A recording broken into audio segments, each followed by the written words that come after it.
Itinuloy kahapon ang search and rescue operation sa 6 na sakay ng nawawalang Cessna 206 plane. Ayon sa Philippine Air Force, ito'y dahil bumuti na ang lagay ng panahon. Nanguna ang Philippine Air Force Tactical Operations Group sa paghahanap sa eroplano na may tail number RPC-1174 gamit ang kanilang dalawang helicopter.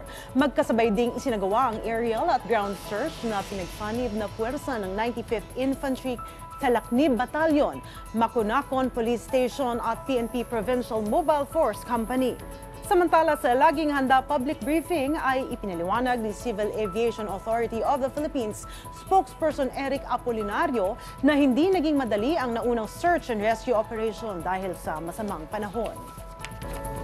Sana maanuwaan nyo na rin na gusto rin naming makita immediately but yung weather po ang nagiging factor. But hindi ko matitigil na hanapin ito as long as yung weather permits.